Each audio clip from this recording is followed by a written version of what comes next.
Good morning, everyone. Good morning, sir. Okay. First of all, congratulations to everyone for a fantastic mass promotion. एक बार फिर आप लोग जो है बिना पढ़ाई करे, बिना एग्जाम दिए सेकेंड ईयर में प्रमोट हो चुके हैं. बहुत बहुत बधाइयां उसके लिए. But remember, every day is not Sunday. Okay, इस बार हुआ है, अगली बार नहीं होगा, और पूरी पूरी गारंटी है नहीं होगा.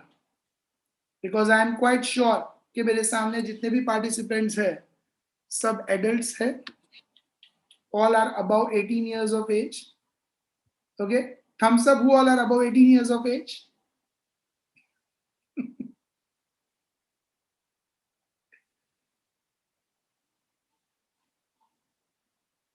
हाँ.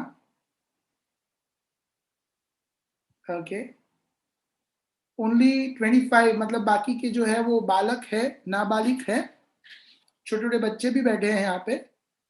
और कितने लोगों ने वैक्सीन ले लिया है आप लोगों में से? How many of you have already taken the vaccine? Raise your hand.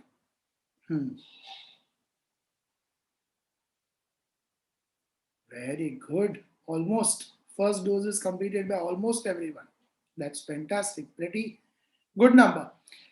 तो कहने का मतलब ये है, okay, what I want to say is that this year maybe you got mass promotions because of the situation of the COVID widespread, but it is quite expected that by the month of August or September, once 18 plus people's vaccination is done in good number, your colleges will also begin, face-to-face classes will also begin, things will try to come back to normal. आप लोगों के जो है वो exams भी होंगे, जो अब तक आप घर बैठ के जय माता दी, गूगल, फ्रेंड्स को पूछ लिया, इधर उधर पूछ लिया कर रहे थे, वो शायद नेक्स्ट ईयर पॉसिबल ना हो. और वो शायद के परसेंटेज है 99% ना हो. मतलब 1% चांस ही है कि नेक्स्ट ईयर भी आपको मास प्रमोशन मिलेगा या घर बैठे ही एग्जाम देने को मिलेगा. सो मास प्रमोशन तो हो गया, अब आगे क्या? What next? Now second year studies have to begin. Colleges for third year are already starting from Monday, and 1 week 10 days back to back. Second year will also start, and then back to back first year will also start. So we have also prepared a roadmap for the same. Okay, all of you can lower your hands. Those who have raised your hands, you can lower your hands now. So we have also made a roadmap for the same, so that we can also start with our sessions of second year BCom. Okay, all the details will be shared in this particular session. Myself, Vijay Verma, because Subhanpura students might be knowing me, but other branch students are also present. So I'll be hosting this session today. And let me tell you that now when you come to second year, okay, how many subjects did you have in first year BCom? कितने subjects थे आप लोगों के first year BCom में? Okay, just 1 minute. I'll allow you to unmute. Yes, you can unmute and answer it. How many subjects were there? Six. Six. All the first year students have hit the 6 in first year BCom. सबने ही छक्का मार चुका है, मुके 4 मार चुके हो आप लोग ऑलरेडी. छक्का मार दिया आप लोगों ने फर्स्ट ईयर BCom में. अब सेकेंड ईयर BCom में जो है आपके 6 नहीं 7 सब्जेक्ट होंगे. Okay, 1 subject is going to increase in second year BCom. Second year BCom is the year of specialization. Year of specialization मतलब बहुत ही इंपॉर्टेंट चीज बताने जा रहा हूं मैं. Okay, so I was saying that now second year is going to be the year of specialization. यानी बहुत ही इंपॉर्टेंट साल है आप लोगों के लिए. आपको यहाँ पे डिसाइड करना है कि you want to get your graduation degree with specialization in which subject, in which you want to make your career.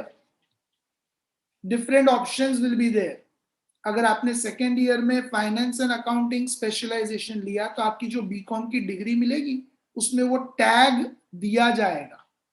You'll be having a tag of BCom in finance and accounting. If you select human resource, you'll get that tag BCom in human resource management. If you get do or select the marketing as your specialization, you will get that tag in BCom's degree, BCom with marketing. और ये जो subject selection है वो बहुत important इसीलिए भी है क्योंकि क्या सब्जेक्ट सिलेक्ट करेंगे तो क्या स्कोरिंग रहेगा आपके लिए. दो क्राइटेरियाज है, एक तो आपको कैरियर बनाना है, दूसरा ओवरऑल परसेंटेज भी अच्छे होने चाहिए ग्रेजुएशन में. So we are going to guide you in this session thoroughly about the same कि कौन से सब्जेक्ट्स का ऑप्शन पॉसिबल है. We will advise you which one should you select so that overall picture of BCom becomes very scoring for you.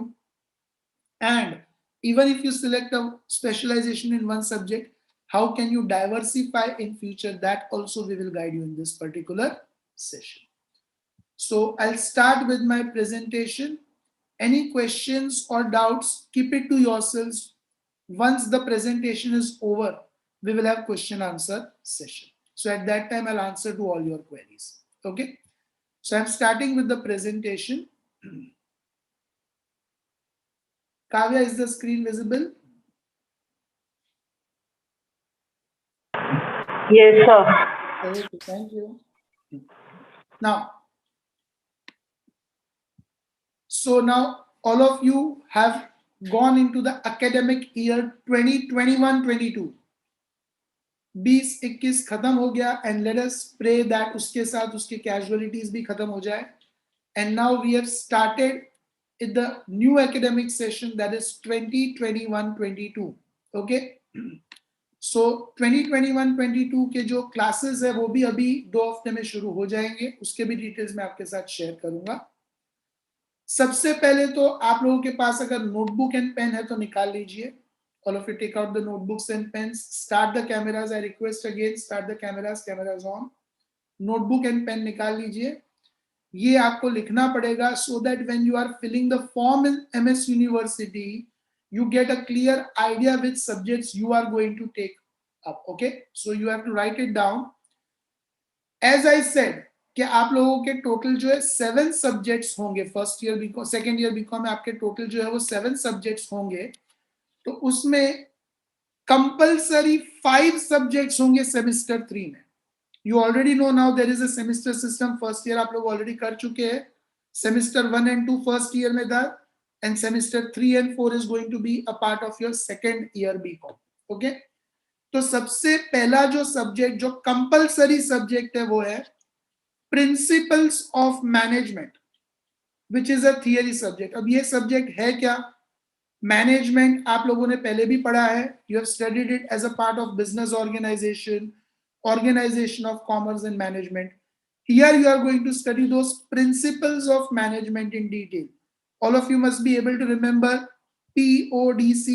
Is it or not? All of you, PODC. What is PODC? Planning, organizing, directing, controlling. Directing, controlling. Yes, exactly. तो वही चीजें आपकी जो है वो दोबारा आएगी. In detail, you'll get the same things, but you'll have separate chapters for each and everything with the international authors, with the international people involved in that, how the study has been done in detail, how will you understand the principles in detail, how will you apply in your day-to-day practical life you are going to study in this particular subject. But it is purely theory. Okay. Second subject would be macroeconomic theory. Theory subject में macro economic, micro economic आपने first year BCom में पढ़ा है बेटा. Okay, in first year BCom you studied with micro economics. So micro means demand, supply, cost of production at micro small level. Now macro economic theory means same things you study at bigger level, national income, unemployment, at overall level of the country, GDP, GNP, you're going to study the subjects at macroeconomic level. Keynesian theory, etc., what you have been studying in past, right? Next, elements of direct taxes, which is a practical subject, totally new subject for everyone. Totally new subject for everyone. Okay. Now be attentive, everyone. Right now you are in second year BCom, next year third year BCom, उसके बाद आप लोग earn करना भी शुरू कर दोगे. You start earning income also after graduation, or maybe some are already earning income right now. I can see that some of you are working as supervisors with us, part-time job karte hai. So once you start earning full-fledged and after your studies etc is over और आपकी income एक level के ऊपर जाती है तो आपको tax भी भरना पड़ेगा. इज इट और नॉट कि टैक्स की चोरी करेंगे as usually the Indians do, कि टैक्स भरेंगे, क्या करेंगे, टैक्स तो भरना पड़ेगा. नहीं भरेंगे, एक साथ भरना पड़ेगा, इनकम टैक्स रेट पड़ेगी, तो जो चोरी की होगी पूरी की पूरी वसूल भी हो जाएगी.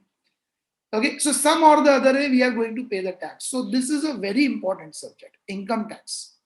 Here you are going to study what are the rules of income tax, practical questions आएंगे, कौन सी ऐसी incomes होती है आपकी जिस पे टैक्स भरना है, कौन से ऐसे इनकम टैक्स के रूल्स है जिसका फायदा उठा के you can take the benefit and you can save tax also.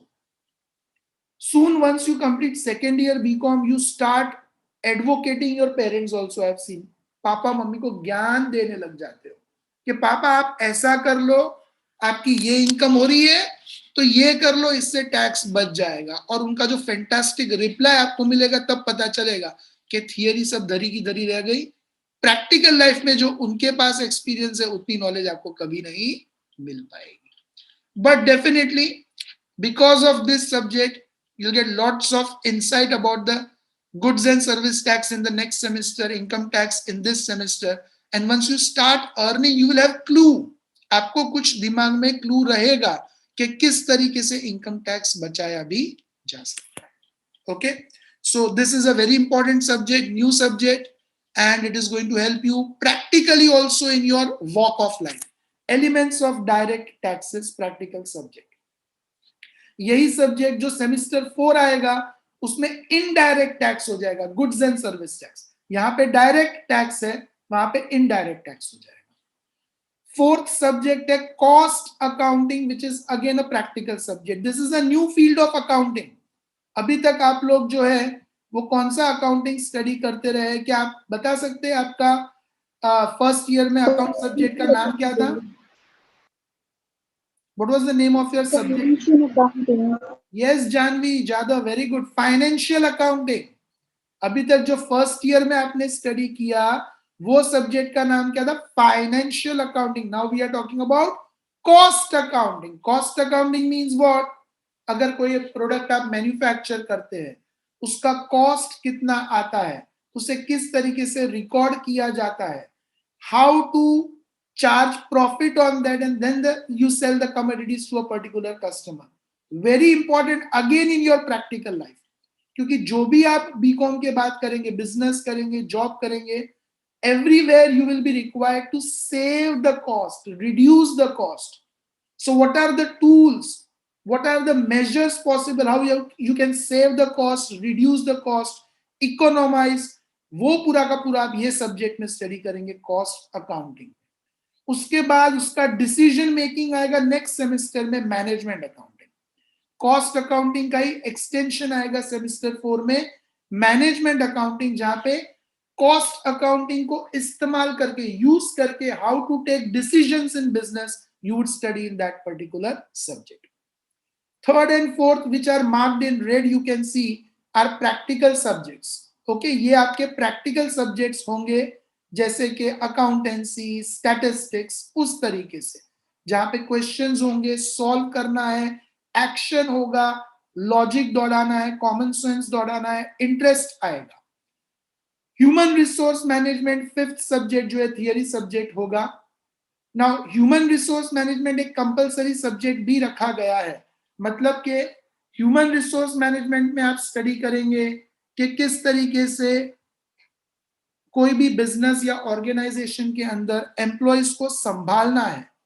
What should be the system of their wage payments, what should be the benefits given to the employees, what are the labour laws, industrial laws, provident fund act क्या है, जो practical life से related है. अगर आप कोई company में human resource के अंदर है तो आपको ये देखना है कि आपके जो एम्प्लॉयज हैं, मेन है, स्टाफ है, they are happy with the organisation, उनको क्या रिटायरमेंट के बाद बेनिफिट देना है.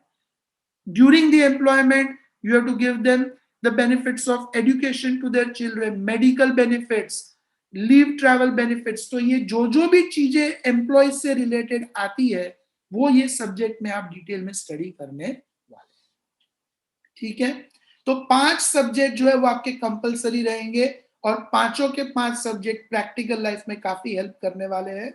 Right, principles of management, macro economic theory, human resource management, 3 theory subject है एंड 2 प्रैक्टिकल सब्जेक्ट्स है, income tax and cost accounting. I hope everyone has noted it down. Okay. Now going further. 6th subject, जैसा मैंने बताया, कितने subject आएंगे बेटा आपको second year BCom में? 7. So 6th सब्जेक्ट जो है वो है core elective subject.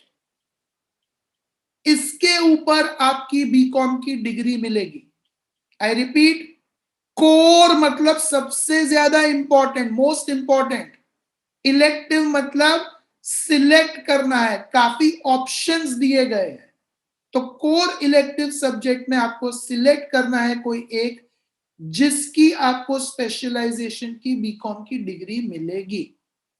So there are 5 special groups in core elective subject.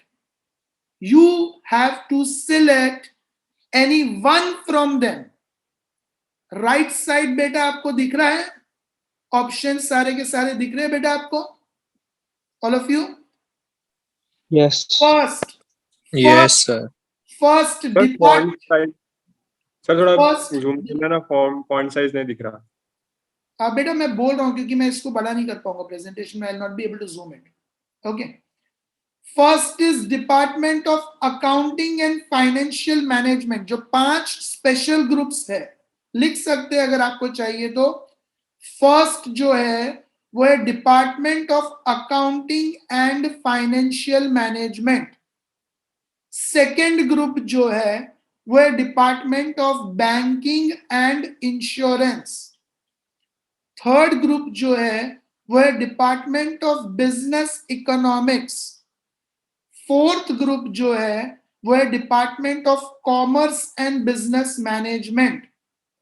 And fifth group जो है वो है department of cooperative management and rural studies. ये 5 ग्रुप आपके हैं. ओके, इसमें से कोई एक सिलेक्ट करना है. अब क्वेश्चन आएगा कि सर सिलेक्ट क्या करें 5 ग्रुप में से, आप ही बता दीजिए. 11th से लेके अभी तक आप ही हमें गाइड कर रहे हैं क्या करना चाहिए, 12th के बाद क्या करना चाहिए. सेमिनार रखा, so much help you have provided in past and it has been beneficial in all the ways, so you only guide us what to do. So we advise you to go with the first group, Department of Accounting and Financial Management. Okay, we advise you to select the first group, department of accounting and financial management. बेटा इसका subject का नाम आएगा higher financial accounting. First year में कौन सा subject study किया था? Financial accounting. Now higher financial accounting, एक स्टेप हायर. ठीक है, हायर फाइनेंशियल अकाउंटिंग मतलब कंपनी अकाउंट्स के पॉइंट ऑफ व्यू से चैप्टर्स आएंगे. शेयर कैपिटल, डिबेंचर्स, वो सब चैप्टर्स आएंगे जो एक कॉर्पोरेट वर्ल्ड में अकाउंटिंग के काम लगते हैं. कोड लिख लेना बहुत इंपॉर्टेंट है. ACF 1313 जब सिलेक्शन आएगा तो कोड लिखना पड़ेगा. ओके, अब मैं ये भी बताऊंगा कि व्हाई, क्योंकि आपके दिमाग में ये तो आएगा ना रीजन कि सर क्यों हम बैंकिंग इंश्योरेंस ना सिलेक्ट करें, क्यों हम बिजनेस इकोनॉमिक्स को ना सिलेक्ट करें, क्यों हम कॉमर्स एंड बिजनेस मैनेजमेंट या कोऑपरेटिव मैनेजमेंट को सिलेक्ट ना करें. Why should we go in for accounting and financial management? कोई लॉजिक तो होना चाहिए ना उसके पीछे, तो वो लॉजिक भी मैं आपको समझाऊंगा. It is advisable to select department of accounting and financial management. In that go in for specialisation in accounting and auditing. अब आपको दिख रहा है अकाउंटिंग एंड फाइनेंशियल मैनेजमेंट के नीचे दो है, specialisation in accounting and finance and specialisation in accounting and auditing. You have to go in for specialization in accounting and auditing. लिख लो बेटा, ये रीजन में आता हूं, जल्दी आता हूं रीजन पे. Specialisation in accounting and auditing आपको सिलेक्ट करना है. The subject opted should be higher financial accounting with the code ACF 1313. चलिए अब आ जाते हैं इसके लॉजिक के पीछे, क्यों अकाउंट्स सिलेक्ट करना चाहिए. समझ लो बेटा, सालों का एक्सपीरियंस है. Since 22 years I have been teaching in BCom. तो बीकॉम में क्या चेंज हुए हैं, किस तरीके से सब्जेक्ट्स चेंज हुए हैं, किस तरीके से स्पेशलाइजेशन चेंज हुआ है, वो मेरे खून में रग रग में बस गया है. And I am aware of कि आगे जाके क्या आपको बेनिफिट रहेगा, क्या नहीं रहेगा. अभी मैंने आपको समझाया कि सेकेंड ईयर में कितने कंपलसरी सब्जेक्ट हैं. 5. और टोटल कितने सब्जेक्ट है? 7. ठीक है. अब 6th सब्जेक्ट जो है वो एक स्पेशलाइजेशन का है. बेटा जब आप टीवाई बीकॉम में आओगे, ध्यान से सुनना और लिख लेना जरूरत हो तो, जब आप 3rd ईयर बीकॉम में आओगे ना, तो 4 कंपलसरी सब्जेक्ट्स रहेंगे 5 के बदले. कितने कंपलसरी सब्जेक्ट्स होंगे 3rd ईयर बीकॉम में बेटा? 4 कंपलसरी सब्जेक्ट्स, 5 नहीं रहेंगे. और जो आप सेकेंड ईयर में स्पेशलाइजेशन सिलेक्ट कर रहे हैं ना, उसका टीवाई बीकॉम में 2 सब्जेक्ट आएगा, 2 सब्जेक्ट्स. टीवाई बीकॉम में उसके कितने सब्जेक्ट्स आएंगे? 2 सब्जेक्ट्स. अब reason to select accounting and finance, 5 में से थियरी कितने थे? 5 कंपलसरी में से थियरी 3, प्रैक्टिकल 2. अब कंपलसरी सब्जेक्ट तो 5 हुए, 3 थियरी 2 प्रैक्टिकल. मान लीजिए आपने अकाउंटिंग एंड फाइनेंस के बदले कोई भी और दूसरे 4 ग्रुप सिलेक्ट कर लिए, बैंकिंग, इंश्योरेंस, कोऑपरेटिव एक्सेट्रा, कुछ भी सिलेक्ट कर लिया, तो कितना इम्बैलेंस हो गया? थियरी एक और बढ़ गया, मतलब 6 में से कितने थियरी हो गए? 4 थियरी 4 हो गए ना बेटा. अगर अकाउंटिंग एंड फाइनेंस सिलेक्ट नहीं करते हैं तो, if you don't select finance and accounting, तो थियरी सब्जेक्ट कितने हो गए? 4. प्रैक्टिकल खाली 2. चलो फिर भी मैनेज हो जाएगा. सर फर्स्ट ईयर बीकॉम में भी तो ऐसा ही था, 2 प्रैक्टिकल 4 थियरी कर तो लिया था हमने. पर टीवाई बीकॉम में कितने कंपलसरी मैंने बताया? 4. उसमें से खाली एक ही 4. उसमें से खाली एक ही प्रैक्टिकल है. उसमें से खाली एक ही प्रैक्टिकल है, 3 थियरी है. अब ये अगर आपने कोई भी बाकी के 4 ग्रुप सिलेक्ट किए, तो टीवाई बीकॉम में 5 सब्जेक्ट में से out of 5 subjects 1 practical 4 theory. Out of 6 subjects 1 practical 5 theory. कितना इम्बैलेंस हो जाएगा टीवाई बीकॉम में? थियरी बांटता है और पढ़ते रहना, पूरे साल पढ़ते रहना, लिखने का कुछ है नहीं. So whatever I am giving you the suggestion is keeping in mind your position in 3rd year BCom also. ठीक है. तो क्रक्स क्या है? सेकेंड ईयर बीकॉम में स्पेशलाइजेशन का एक सब्जेक्ट है, पर 3rd ईयर बीकॉम में वही स्पेशलाइजेशन के कितने सब्जेक्ट्स आएंगे? 2.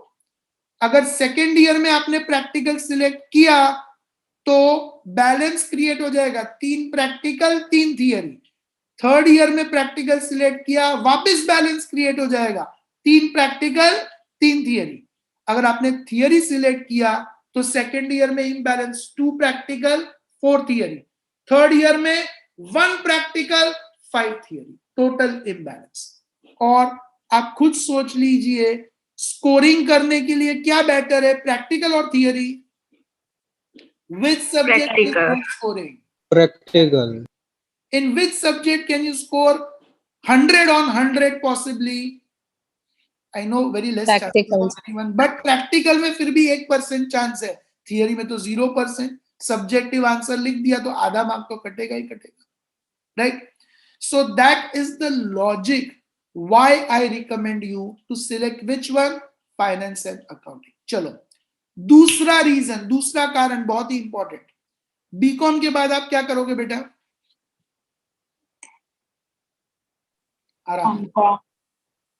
लड़कियां बोलती हैं हम शादी कर लेंगे, लड़के बोल रहे हैं हम भी शादी करके उन्हें घर ले आएंगे, आराम करेंगे, right, will relax.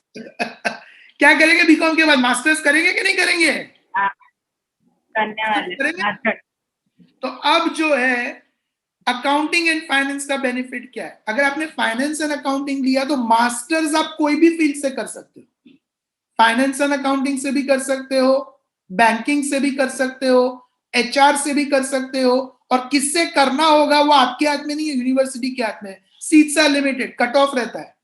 Finance and accounting top में गिना जाता है, तो फाइनेंस एंड अकाउंटिंग का कट ऑफ 70-65 पे स्टॉप हो जाता है, तो वो नहीं मिला तो आप बैंकिंग से कर सकते हैं, फिर एचआर से कर सकते हैं। बेनिफिट अकाउंटिंग एंड फाइनेंस का ये है कि अगर बीकॉम आपने फाइनेंस एंड अकाउंटिंग से किया है तो एमकॉम आप कोई भी फील्ड से कर सकते हैं, लेकिन बीकॉम अगर आपने कोई और फील्ड से किया, इकोनॉमिक्स या कोऑपरेटिव, तो एमकॉम आप अकाउंटिंग या कोई और फील्ड से नहीं कर पाएंगे, उसी फील्ड से करना हो। मतलब अभी भी बीकॉम के बाद आपके पास जो है सारे के सारे ऑप्शंस ओपन रहेंगे, ठीक है? तो ये दूसरा रीजन है, लॉजिक है कि I will advice you that you go in for which specialisation, finance and accounting. तीसरा, अकाउंट्स तो आप बचपन से पढ़ रहे हैं, मतलब कॉमर्स के बचपन से, आपका कॉमर्स का बचपन जो है वो 11th से शुरू हुआ था, तो accounts is something you are studying since 11th standard and same is going to continue, so you are familiar with that particular subject, all other subjects are new. This is the third reason for that, okay? And fourth and most important reason कि बाकी कोई भी groups पे आपको कोई भी support या help नहीं मिलेगा, ना कॉलेज से ना हमसे। We will be providing you coaching only for that one subject, that is accounting and finance. If you select any other 4 subjects, you are self dependent, आत्मनिर्भर, और वो आप खुद जानते हैं when you are self dependent तब आप कितनी पढ़ाई करते हैं, उसमें से कितना एग्जाम में लिखते हैं, उसमें से कितने मार्क्स आते हैं, ओके? सो 4 बड़े बड़े रीजंस मैंने आपको ऑलरेडी दे दिए। Why should you select finance and accounting? Number 1, right now there will be balanced 3 practical, 3 theory. TY BCom also balanced 3 practical, 3 theory.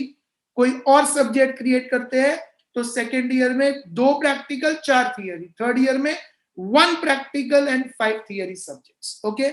Second reason, BCom आपने फाइनेंस एंड अकाउंटिंग से किया, MCom कोई भी field से कर सकते हैं। थर्ड रीजन, स्कोरिंग, मोर scoring, overall percentage आपका जो है वो बढ़ जाएगा अगर आपने फाइनेंस एंड अकाउंटिंग लिया है तो। And fourth reason, we will be giving you the coaching only for that particular subject, ठीक है? हाँ, कुछ ऐसे बच्चे हैं जिनके लिए काला अक्षर भैंस बराबर, वैसे ही अकाउंटिंग के रूल्स भैंस बराबर। Of course please pardon us, don't select accounting. जिनको ये भी नहीं पता है debit what comes in, credit what goes out, जिन्हें ये भी नहीं पता है debit the receiver, credit the giver, accounting तक के एकदम बाउंसर, तो obviously then you can go for any other 4 fields and you have to be आत्मनिर्भर, you have to be self-dependent, and study materials etc. you have to obtain from the university and study on your own. But yes, even if you have slightest clue about accounting, I will recommend that our systems will be so strong कि आपको पढ़ाई में बिल्कुल भी दिक्कत आएगी नहीं। चलिए आगे बढ़ते हैं, ओके? 7 सब्जेक्ट्स, अभी तक तो 6 सब्जेक्ट ही डिस्कस किया है, so now we discuss about the 7th one, okay? Now 7th subject, SY BCom 7th subject semester 3, इसको बोलते हैं इंटरडिसिप्लिनरी इलेक्टिव। इसके पहले वाला कौन सा इलेक्टिव था? CE कौन सा था? Core elective. इंटरडिसिप्लिनरी मतलब कि इसको आप TY में चेंज भी कर सकते हैं बेटा, यानी ऐसा नहीं है कि जो अभी सब्जेक्ट सिलेक्ट कर लिया वो पत्थर पे लकीर है, उसको ही टीवाई में कैरी फॉरवर्ड करना होगा. No, you can change the selection in third year also. तो कौन सा सिलेक्ट करना चाहिए? जो सबसे ज्यादा स्कोरिंग हो. Is it or not? कौन सा सब्जेक्ट सिलेक्ट करना चाहिए जिसमें सबसे ज्यादा मार्क्स आए, क्योंकि वो तो हम टीवाई में चेंज भी कर सकते हैं ना. तो वो मैं आपको सजेशन दूंगा. ऐसा कौन सा सब्जेक्ट है जिसमें आपके सबसे ज्यादा मार्क्स आ सकते हैं out of all the 7 subjects, easiest and most scoring. There are 8 subjects in interdisciplinary elective option. देख लीजिए साइड में, accounting and finance for service, business ethics, bank credit, business environment, cooperative movement in India, heavy words, literature, language and communication.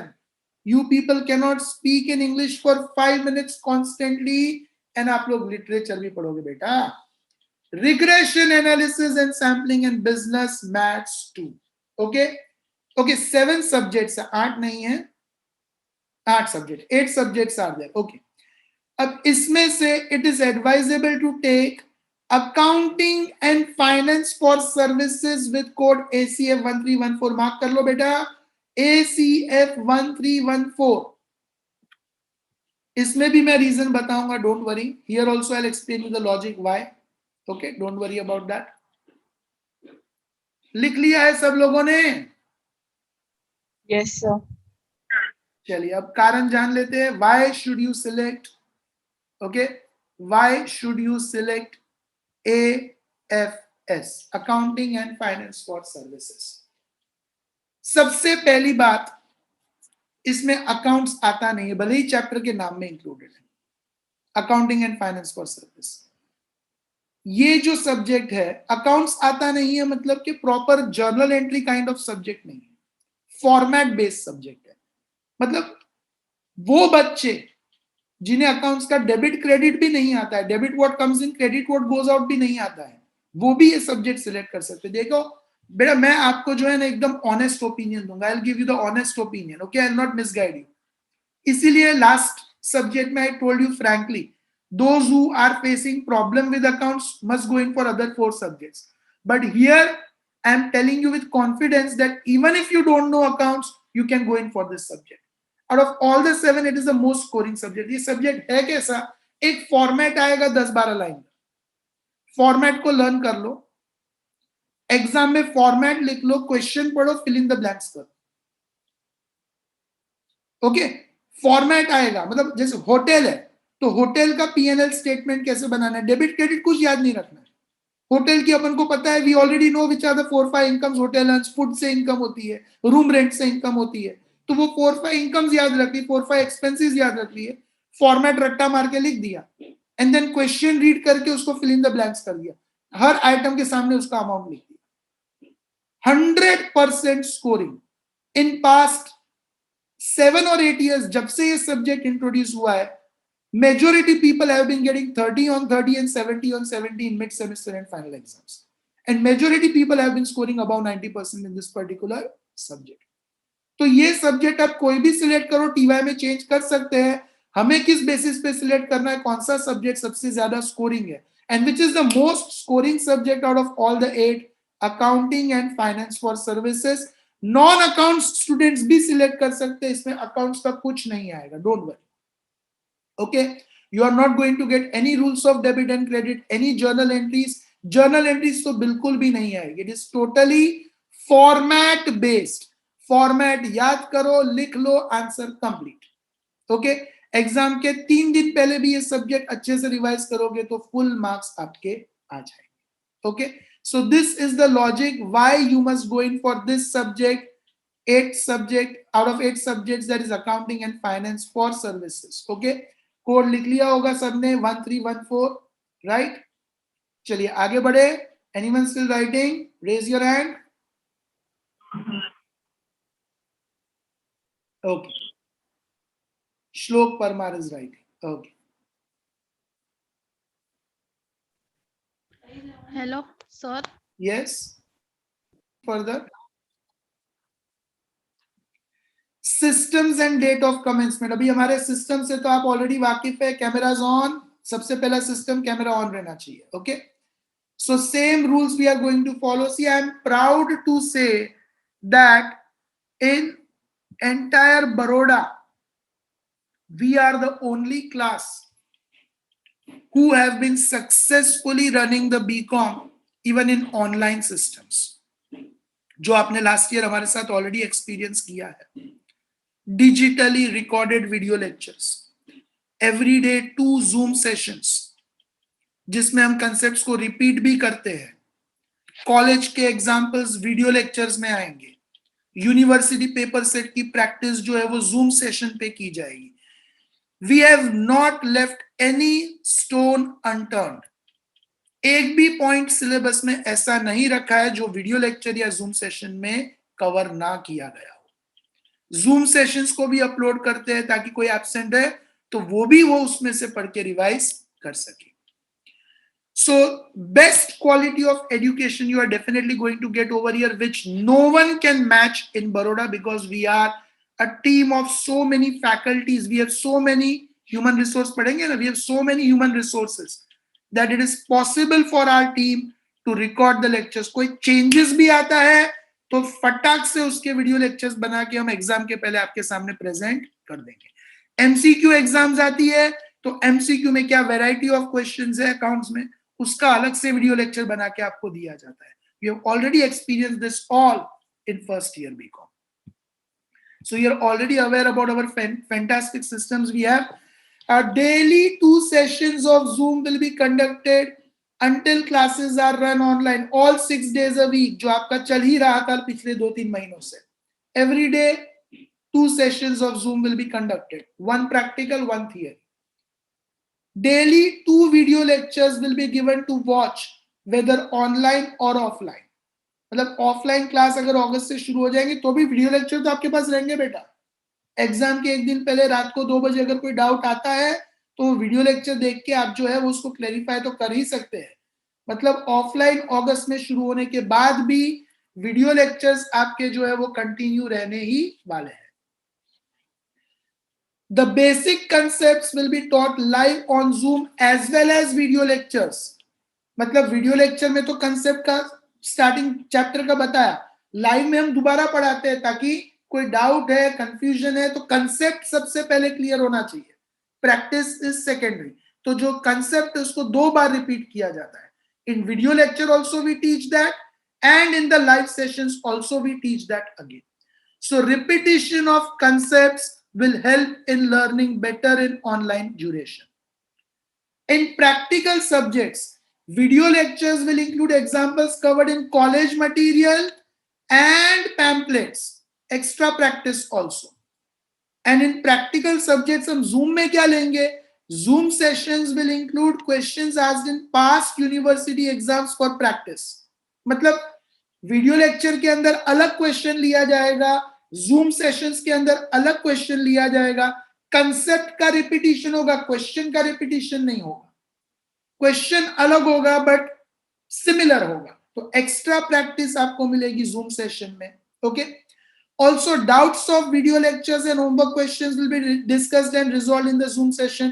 तो अगर कोई video lecture में doubt आया, कोई confusion है, कर नहीं पा रहे, होमवर्क क्वेश्चंस नहीं कर पा रहे, तो वो सारे के सारे डाउट्स जो है वो हम जूम सेशन पे डिस्कस करके रिजॉल्व करेंगे. Now theory subjects. In theory subjects doubts of video lectures will be discussed in zoom sessions and the concepts will be repeated with extra examples for better clarity. Graph वगैरह बनाना होता है तो video lecture में भले ही समझाया but zoom पे वापस वो ड्रॉ करके समझाएंगे ताकि आपको पूरा का पूरा कांसेप्ट जो है वो क्लियर हो जाए. Weekly 1 test will be conducted online. Solution of the paper will be shared immediately after the test is over. Generally every Saturday is test day. तो हर सैटरडे शनिवार आपका टेस्ट होगा जिसका सॉल्यूशन आपका जो है वो पेपर कंप्लीट होने के बाद शेयर कर दिया जाएगा. Batch to commence from 21st June 2021 Monday. Next Monday आपका जो है वो बैच जो है वो नेक्स्ट मंडे से शुरू हो जाएगा. ओके, एक हफ्ता है आपके पास, 1 week to secure the admissions with us. Complete all the formalities, admission forms वगैरह जो है, लिंक वगैरह आपके साथ वो व्हाट्सएप पे शेयर कर दिया जाएगा, तो उसके थ्रू आप भर सकते हैं। पेमेंट लिंक ऑनलाइन शेयर कर दिया जाएगा, and you are most welcome to visit the nearest branch and secure your admissions also. Link of submitting the form along with the fee structure will be shared in groups. Okay? So, ये तो अपना main presentation रहा। अभी आपके अगर कोई question and answers है तो उसे हम ले सकते हैं। you, sir. Bye. Thank you, sir. Bye, sir. Bye, sir. Take care. Bye. Bye. Bye.